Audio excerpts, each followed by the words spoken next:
வெளிச்சத்தில் அழகாக தெரிகிற இந்த கிராமத்தில் இருட்டினதுக்கு அப்புறம் சொல்லப்படுற கதை ஒன்று இருக்கு.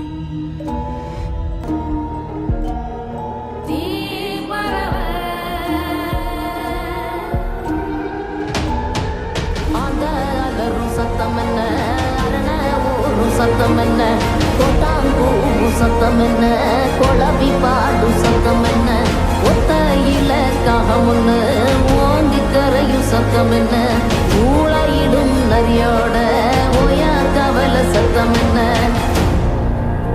ஏய் வேந்தா, ஏய் வாடா போயிடலாம். முடியாதுடா, அதை பார்க்குற வரைக்கும் நான் வரமாட்டேன். சொன்ன கேளுடா, போயிடலாம்டா. ஒரு சூரிய கிரகணம் வந்துச்சு. அந்த கிரகணத்துப்போ யாருமே வீட்டை விட்டு வெளியே வரக்கூடாதுன்னு எல்லாரும் சொன்னாங்க. அப்போ பொன்னிங்கிற ஒரு கற்பிணி பொண்ணு வெளியே வந்துட்டாள். அதுக்கப்புறம் அவளுக்கு பிறந்த குழந்தை மிருகம் மாதிரி பிறந்துச்சான்.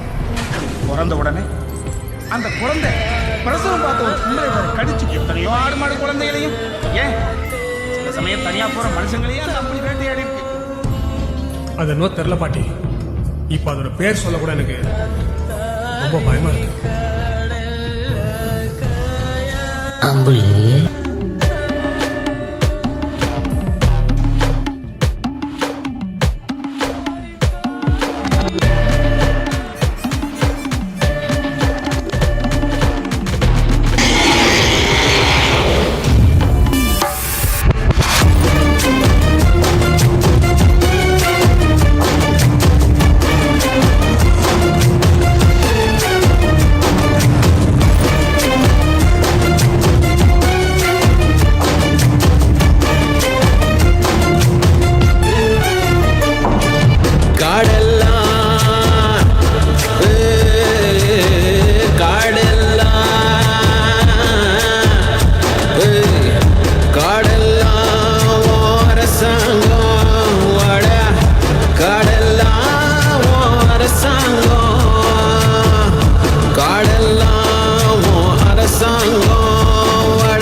கடவுள் பாதி மிருகம் பாதி கலந்து செய்த கலவை நான். வெளியே மிருகம் உள்ளே கடவுள், விளங்க முடியா கவிதை நான்.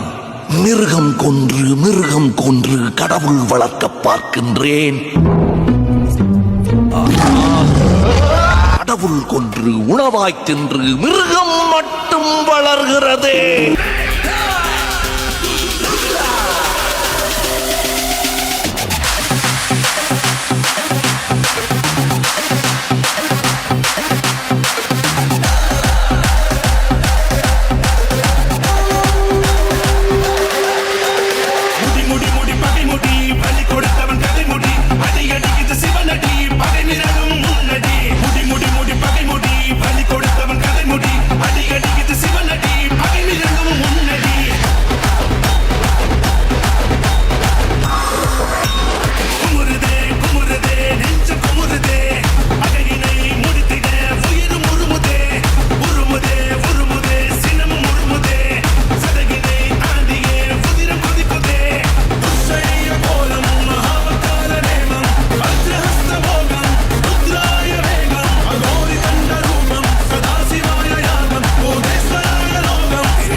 அடங்காத அசுரந்தா வணங்காத மனுஷந்தா, தோளோடு தோள் நின்னா தருவானே உசுரதா.